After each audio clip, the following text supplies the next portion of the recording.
In Chinese culture, I believe that family culture is a crucial and distinctive component. It is not just about the emotional connection between family members in the narrow sense.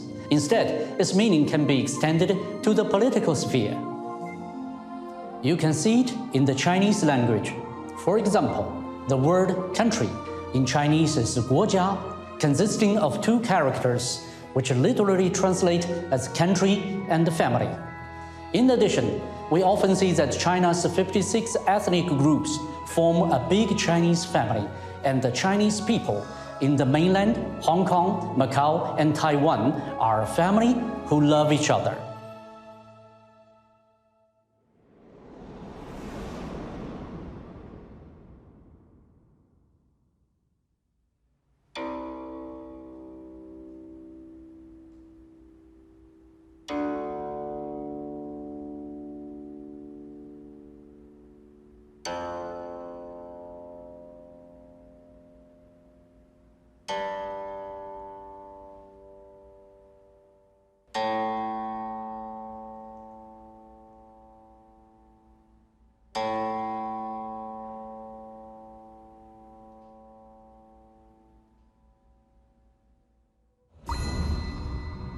We value the concept of family because China has a long history of agriculture. In ancient times, farming activities were based on the biological family as a unit. People with the same family name made up a clan, and then clans made up a society, and then the country. In ancient Chinese history, there is a vivid metaphor that compares the ruler to a boat and the people to water. Water can carry a boat, but can also overturn it. This quote comes from the Chinese philosopher Xunzi and was often quoted by Emperor Taizong of the Tang Dynasty, who used it to warn officials. This is the traditional Chinese people-centered philosophy. Chinese ancestors realized as early as 3,000 years ago that the people are the foundation of the country. Those who govern must prioritize people's well-being and value all members of the big family. Otherwise, they will be overthrown by the people. It emphasizes the virtue and the responsibility of those in power.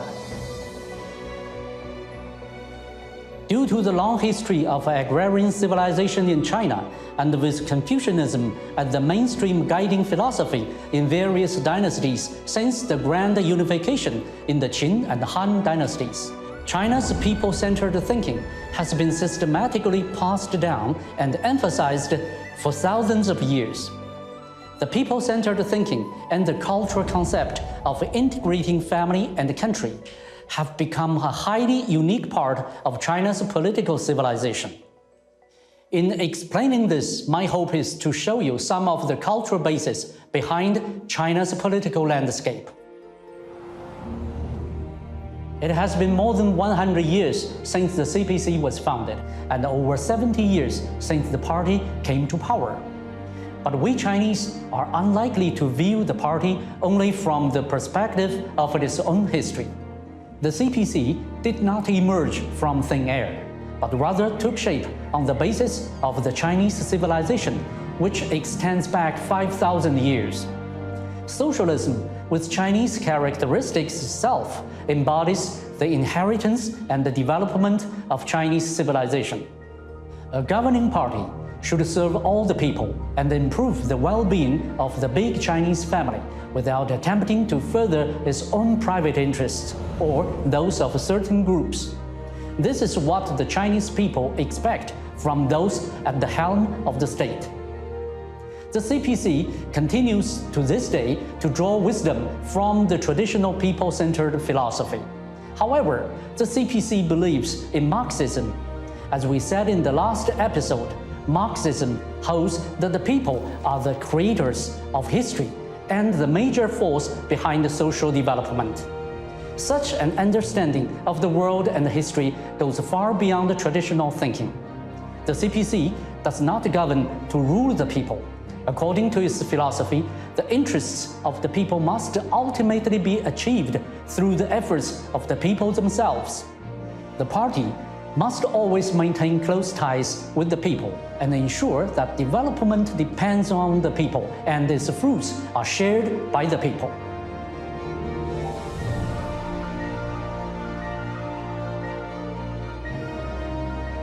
The CPC has reiterated its commitment to building itself for the public good and exercising power for the people, stating that it has no special interests of its own and that all its efforts are for the fundamental interests of all Chinese people.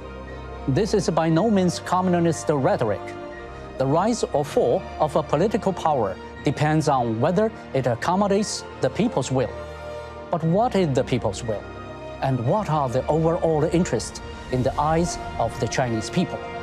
We will continue the discussion in the next episode.